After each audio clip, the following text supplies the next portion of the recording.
প্রায় একই সময়ে ওদের দুজনের গৃহপ্রবেশ হয়েছে দুই বাড়িতে। সারমেয় অর্থাৎ শখের দামি কুকুরটি আসছে আগে, রসময় পরে। সারমেয়র একেবারে বাঘের মতো চেহারা, শিকারী কুকুরও বলা যায়। তার কণ্ঠস্বর শুনলে বুকের ভেতর গুড়গুড় করে ওঠে। এই সারমেয়র আগমনে গোটা বাড়িতে একেবারে হইচই পড়ে গেল। কুকুরটি নিয়ে এসেছিল বাড়ির ছেলে মেয়েদের জন্য। অনেক শখ করে, বহু টাকা খরচ করে এই কুকুরটা কিনে এনেছে এই বাড়ির ছেলে মেয়েদের উপহার দেবে বলে।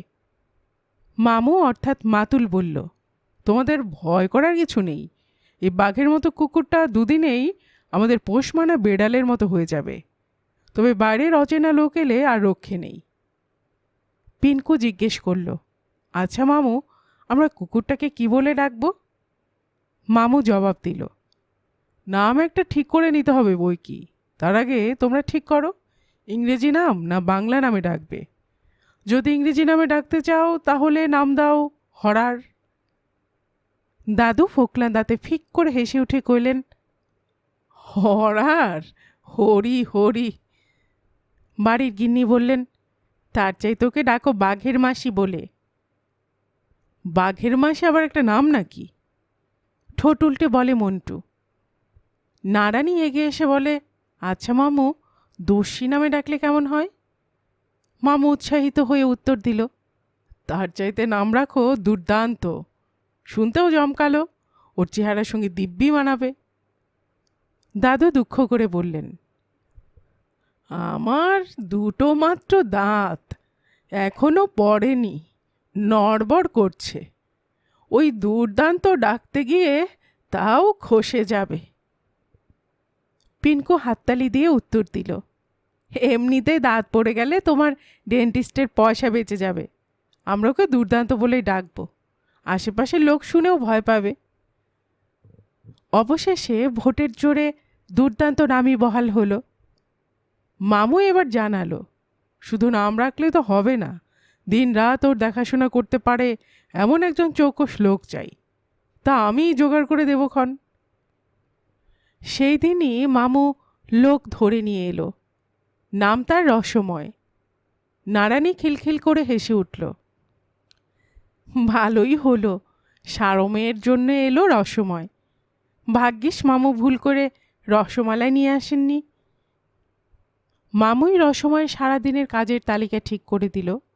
সকালবেলা উঠে কিভাবে পার্কে দুর্দান্তকে বেরিয়ে নিয়ে আসতে হবে, ঘড়ি ঘন্টা ধরে কখন কি খাওয়াতে হবে, কোন সময় বল ছুঁড়ে ছুঁড়ে খেলা শেখাতে হবে, হপ্তায় কয়দিন করে সাবান মেখে স্নান করতে হবে, কিভাবে দুর্দান্তের দেহে পাউডার ঘষতে হবে, সব কিছু শিখিয়ে দিল রসময়কে।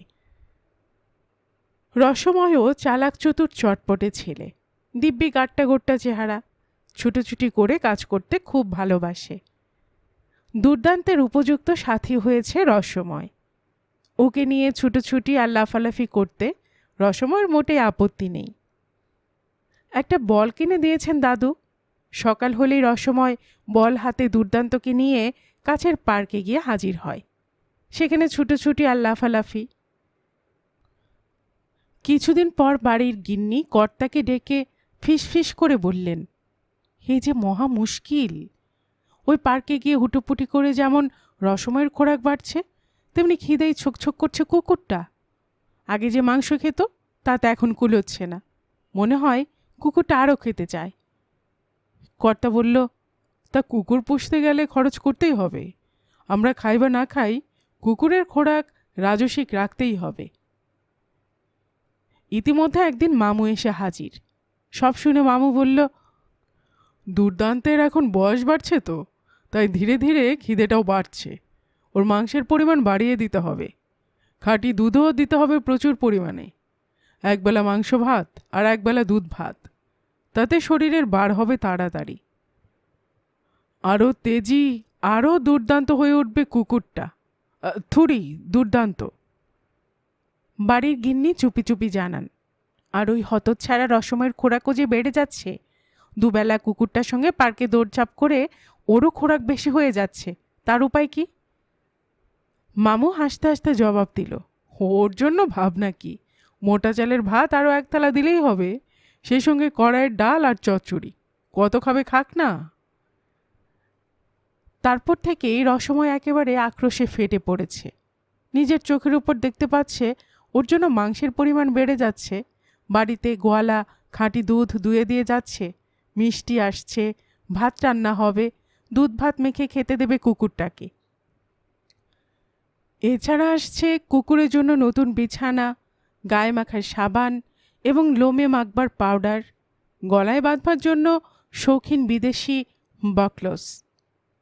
দেখে দেখে রসমের চোখ যেন জ্বালা করতে থাকে। আর রসময়ের নিজের জন্য গিন্নি ব্যবস্থা করেছে মোটা চালের ভাত, কড়াইয়ের ডাল আর পুঁই চচ্চড়ি। কেন, ও কি কুকুরের চাইতেও নিচু জাত? রসময় যত ভাবে, যত দেখে, ততই তার চোখ জ্বালা করতে থাকে। মনে যেন কে আগুন দেয়। যে কুকুরের জন্য ওর এই বাড়ির চাকরি, সেই কুকুরটাকে সে সহ্য করতে পারছে না। ওর ভেতর জিলিপির প্যাঁচ খেলতে থাকে। ওই কুকুরটাকে উচিত শিক্ষা দিতে হবে। কিন্তু তারও কি জো আছে? বাড়ি শুদ্ধ দৃষ্টি সবসময় ওই কুকুরটার উপর। যত ভাবে তত রসমের মাথাটা গরম হয়ে যায়। সে সারা রাত পাগলের মতো শুধু পায়চারি করে। রাত্রিরে উঠে উঠেও বাড়ির লোকেরা উঁকি দিয়ে দেখে যায় দুর্দান্ত ঠিক আছে কিনা, ঠিকমতো ঘুমোতে পারছে কিনা, ওর গলার বকলসটা রাত্রির বেলা খুলে রাখা হয়েছে কিনা। রাত্রির বেলা দুর্দান্ত অনেক সময় সারা বাড়ি টহল দিয়ে ফেরে। কোথায় কখন খুট করে শব্দ হলো, আর সঙ্গে সঙ্গে দুর্দান্তের কান খাড়া হয়ে গেল। হয়তো পাশের গলিতে কারো গলার আওয়াজ শোনা গেল, আর সঙ্গে সঙ্গে দুর্দান্ত জানালার কাছে গিয়ে হাজির হয়েছে। দুর্দান্ত যেন একটা ঝকঝকে ধার দেওয়া তরোয়াল কিংবা বিদ্যুতের একটা চমক। মুহূর্তের মধ্যে বাড়ির এক কোণ থেকে আরেক কোণে চলে যায়। রসময় তাকিয়ে দুর্দান্তের এই চলার ঝিলিক দেখে। তার মগজে নানা রকম দুষ্টু বুদ্ধি গজিয়ে ওঠে। রসময় ভাবে একদিন রাত্রিরে দরজা খুলে রেখে দেবে, কুকুরটা যেদিকে দু চোখ চলে যায় যাক না। কিন্তু সেই সুযোগ আর রসময় পায় না। দাদাবাবুদের পরীক্ষা। অনেক রাত জেগে দাদাবাবুরা পড়াশোনা করে। মাঝে মাঝে এসে দুর্দান্তকে আদর করে যায়। ওরা যদি বা শুতে গেল, বড়বাবুর ঘরে খুটখাট আওয়াজ। অত রাত্রিরে উঠে বুড়োবাবু আফিম খায়, তারপর গুরুক গুরুক তামাক টানতে থাকে। এ ঘর যদি শান্ত হলো তো ঠাকুমার ঘরে ঠুনঠুন শব্দ শুরু হয়। বুড়ি রাত জেগে জমানো মোহর গোনে কিনা কে জানে। শেষ রাত্রিরে আবার দিদিমণি তানপুরা নিয়ে গলা সাথে। কাজেই রসময় আর সুযোগ পায় না মোটে। একদিন রসময়ের মগজে দুষ্টু সরস্বতী চেপে বসল। সে ভাবল, বাড়ি শুদ্ধ সবাইকে যদি কোনো রকমে সিদ্ধিবাটা খাইয়ে দেওয়া যায়, তাহলে মরার মতো ঘুমোবে ওরা সারা রাত। তখন সদর দরজাটা খোলা রেখে দিলেই হবে। সিদ্ধি বেটে সন্ধে থেকে ঘাপটি মেরে বসে রইল রসময়। কিন্তু কিসের সঙ্গে সেই সিদ্ধি বাটা মেশাবে? দুধের সঙ্গে মেশালে সেই দুধের রং সবুজ হয়ে যাবে। তাহলে উপায়? তরকারির সঙ্গে মিশিয়ে দেখা যেতে পারে। দু একবার রান্নাঘরের আশেপাশে ঘোরাঘুরি করল রসময়, কিন্তু বুড়ো বামুন ঠাকুর দোক্তা দিয়ে পান চিবোচ্ছে আর রান্না করছে। ভারী খিটখিটে মেজাজ। ওখানে ঢুকতে দেবে না বামুন ঠাকুর। ঝিকে দিয়ে কাজ উদ্ধার করা যাবে না। সে প্রস্তাব শুনেই এমন চেঁচামেচি শুরু করবে যে বাড়ি শুদ্ধ লোক এসে জড়ো হবে সেখানে। অনেক চেষ্টা করেও যখন রসময় সফল হতে পারল না, তখন সে রেগে মেগে নিজেই সবটা সিদ্ধিবাটা খেয়ে রাত্রিরে শুয়ে রইল। তারপর সারা রাত যে কোথা দিয়ে কেটে গেছে সে জানে না। সকালবেলাতেও ঘুমোর দু চোখ থেকে ছুটি নিতে চায় না। বাড়ির লোকের কাছে তখন সে কি বকুনি! লজ্জায় রসময় কাউকে মুখ দেখাতে পারে না। বাড়ি শুদ্ধ লোককে ঘুম পাড়াতে গিয়ে নিজেই ঘুমে কাবু। অবশেষে একদিন একটা সুযোগ জুটে গেল। বাড়ি শুদ্ধ লোকের এক বিয়ে বাড়িতে নেমন্তন্ন সেদিন। নিকট আত্মীয় বাড়ির কাজ, সবাইকে যেতে হবে। বাড়ির কর্তা রসময়কে ডেকে সব কিছু বুঝিয়ে দিলেন। ঘরের ভেতর দুর্দান্ত রইল, ভয়ের কিছু নেই। বাড়ির গিন্নি রসময়কে গোপনে ডেকে বললেন, বাড়ির কেউ আজ দুধ খাবে না, সবটা ক্ষীর করে রেখেছি, তুই খেয়ে নিস রসময়। তাছাড়া তোর জন্য আলাদা সন্দেশ রসগোল্লা কৌটোতে রেখে গেলাম, মাথা খাস, খেয়ে নিস, আর দুর্দান্তটার উপর দৃষ্টি রাখিস। আমরা হয়তো বেশি রাত করে ফিরব, সবসময় সজাগ থাকবি। বাড়িশুদ্ধ লোক গাড়ি করে বিয়ে বাড়ি চলে গেল। রসময় বিড়িতে একটা সুখ টান দিয়ে ভাবে, আমিই এখন বাড়ির কর্তা, যা খুশি তাই খাবো, তারপর মজাচ্ছে ঘুম লাগাবো। মাদুর পেতে বারান্দায় টান টান হয়ে শুয়ে আপন মনে গুনগুন করে গান গাইতে লাগলো রসময়।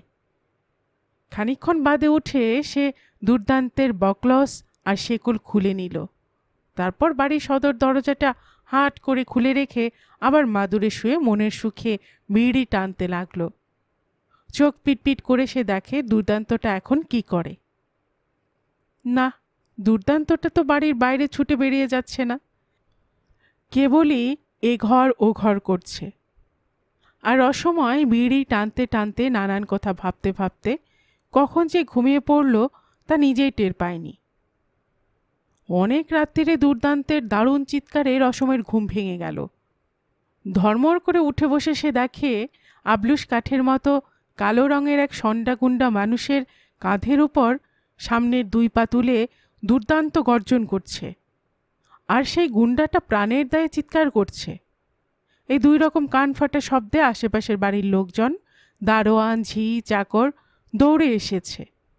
তার প্রায় সঙ্গে সঙ্গে গাড়ি করে বাড়ির লোকেরাও এসে হাজির। বাড়িতে একটা হুলুস্থুল কাণ্ড পড়ে গেল। কেউ কিন্তু দুর্দান্তের কাছে ঘেঁষতে ভরসা পাচ্ছে না, আর সেই গুন্ডাটাও প্রাণপণে চেঁচাচ্ছে। বেগতিক দেখে বাড়ির কর্তা থানায় ফোন করে দিলেন। একটু বাদে দারোগা আর কয়েকজন পাহাড়ওয়ালা এসে হাজির। ওরা কৌশলে গুন্ডাটার দুই হাতে হাত কড়া পরিয়ে দিল। দারোগা সব দেখে শুনে ভালো করে তদন্ত করে বাড়ির কর্তাকে বলেন, নিশ্চয়ই চাকরটার সঙ্গে গুন্ডাটার যোগ সাজস ছিল, নইলে সদর দরজাকে খুলে দিল। সুতরাং আরেকটা হাত কড়া পরিয়ে পাহাড়ওয়ালারা রসময়কে থানায় টেনে নিয়ে চলল। রসময় যেতে যেতে ভাবছিল, নিশ্চয়ই ওর চাইতে কুকুরটার বুদ্ধি বেশি। গুন্ডাটাকে ঘায়েল করেছে, বাড়িটার টাকা কড়ি ধন সম্পত্তি সব বাঁচিয়ে দিয়েছে, আর আমি লোকটা দেখছি নেহাতি বেকুব, নইলে মানুষে কুকুরের সঙ্গে লাগতে চাই। গল্পকুটুম চ্যানেলে এতক্ষণ আপনারা শুনছিলেন স্বপন বুড়োর লেখা একটি মুচকি হাসির গল্প, অথ রসময় ও সারমেয় কথা। আর এতক্ষণ গল্প পড়ে শোনাচ্ছিলাম আমি রোমানা নুপুর।